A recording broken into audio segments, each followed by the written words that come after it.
I guess I would say I lost faith in the justice system to know that you could be locked up for something that you've never done, for something that you've never done, for something that you've never done, for something that you've never done, for something that you've never done, something that you've never done. That was the voice of Randall Curran Reed, 29 years old, on his way to his mother's home the day after Thanksgiving, being arrested for something he didn't do in a place he had never even heard of.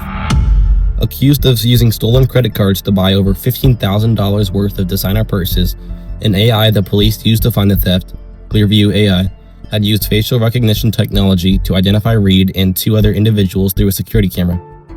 However, the AI is still not fully risk-free and has shown to be disproportionately inaccurate to recognizing black individuals compared to whites. As a matter of fact, Clearview AI hasn't voluntarily released their training algorithms for testing, further increasing the risk of a faulty code. As an individual incident, this is obviously an issue, but what about on a larger scale, where there could also be overloaded reliance on AI? Companies across the world are relying on AI more and more as they find ways to implement it into their work plan. In Amazon's case recently, 30,000 jobs were lost to AI between two mass job layoffs. For UPS, 48,000 jobs.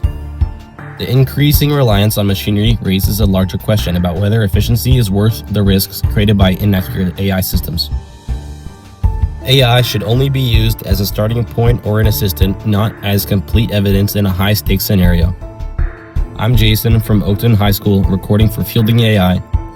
Hi, I'm Nathan, another student at Oakton. Unfortunately, Reed's case will not be the last. The Innocence Project, a nonprofit based on freeing wrongly convicted criminals, has 7 other similar cases compiled, and according to the former Detroit Chief of Police, their facial recognition model would misidentify suspects nearly 96% of the time. Also, in a 2025 study done by BBC, it was discovered that popular AI models such as ChatGPT, Copilot, and Gemini have nearly 45% error rate. These staggering percentages indicate that AI must be regulated and only introduced into jobs when it's reasonable for the worker to utilize AI's output. Otherwise, workers are put under immense pressure to perform with a faulty teammate. So we come to the question, if AI makes so many mistakes, why is it becoming more heavily relied on in fields where human judgment is superior? Supporters of AI argue that the main benefit is efficiency, but critics say that efficiency often comes at the cost of fairness and worker well-being. Most companies have adopted AI tools, including AT&T's CEO, John Stankey. In our case, we're approaching nearly a 40% improvement in efficiency and effectiveness, and that allows us to do more, bring more projects online than what we've ever been able to do before. Although these numbers seem promising, according to a study done by AI researchers at UC Berkeley, when a company adopts AI, workers are given more work within the same time frame because they have assistants. So, from a leadership perspective, AI boosts efficiency. However, a heavier workload puts more pressure on workers, leading to mental burnout. Hi, I'm Dev, another student at Oakton High School. AI has already begun shaping how decisions are made in major professional fields, and predicting policing is one example that shows why that influence needs to be carefully monitored. These systems use old crime data to predict where crime might happen or who might be involved. However, in his book Machines See, Machines Do, Patrick Lynn explains that predicting policing models are often built on dirty data. Since the 1900s, law enforcement data has reflected earlier patterns of policing, including disproportionate surveillance in certain communities. Because of this, even when the intent behind the predicting policing appears neutral, the algorithm can embed those earlier patterns into automated decision making. The AI algorithms are looking for patterns, for things that occur the most often, things that are most significant.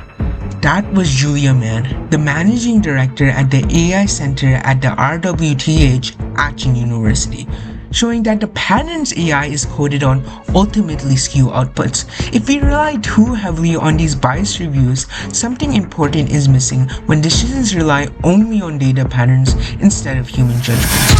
Furthermore, in his book Machines See, Machines Do, Lynn further argues that this creates a constant feedback loop where neighborhoods that were already heavily policed continue to be labeled as high risk and therefore receive increased surveillance. This This is why AI systems need strong oversights in fields where people rely on accurate and fair decisions. Job fields such as law, engineering, and medicine. In these fields, mistakes from AI can have serious consequences, whether that's a wrongful arrest, a flawed engineering design, or a medical misdiagnosis. AI can be a powerful analytical tool, but it should support human judgment rather than replace it entirely. To put the faults of AI into perspective, let's look at a situation regarding an Indonesian translation worker. In a recent article, an Indonesian worker recounts how AI has negatively impacted her workplace. She explains that recently, the company she works for replaced 3 different people on her team with an AI tool, and that she was given the assignment of supervising the tool as it translates the paper. While supervising, she noticed that the tool is translating incorrectly, so she had to repeatedly and meticulously correct the outputs the AI gave her, leaving her to do the work of 3 people while still being given the same amount of time by her employer to get work done, without a wage increase. Instead of increasing the efficiency of her work, AI made her productivity a fraction of what it was before. Dev, how else is AI problematic? One growing risk is that the more people trust AI for answers, the less they practice independent judgment themselves. As governments and companies begin to trust automated systems for faster answers, people start to rely less on their own judgment and critical thinking. In the age of AI and their human future, Henry Kissinger and his co-authors warn about this shift, writing that once machines approximating human intelligence are regarded as key to producing better and faster results, reason alone may come to seem archaic. In other words, if people get too used to AI thinking for them, they may stop building the judgment that should guide the decisions in the first place. That is why AI should be used as a tool to assist professionals rather than systems that replace their ability to evaluate evidence and think independently. ChatGPT, I know you've heard of it. Since its release in 2022, it's amassed nearly 150 million users daily. But as observed earlier, it's not as perfect as you'd expect it to be if the amount of people the size of half the population of the United States uses it every day. This is why we need to ensure that newly released AI models meet regulatory standards, eliminating mistakes before deployment, to ensure that models won't overlook minor oversights after they've been implemented across the world. Even the CEO of OpenAI, the company that created ChatGPT, Sam Altman, acknowledges that there could be regulations.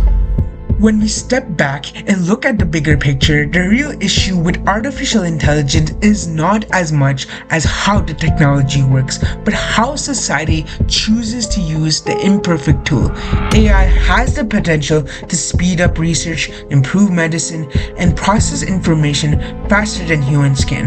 However, as we have seen with errors in facial recognitions, bias predicting policing, and workplace automation, relying on AI without oversight can lead to serious problems.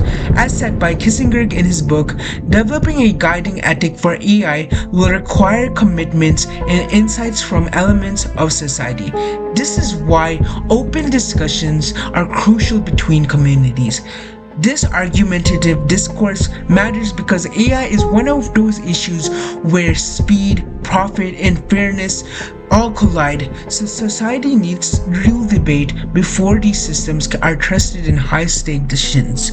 Ultimately, AI should support human judgments, not replace it, because the current state of this technology works best when human reasoning still guides the final decisions. The future of AI will depend not only on better technology, but also on thoughtful conversations about how it should be used. I'm Debrai from Oakton High School, and this is Fielding AI. Thanks for listening, and see you next time.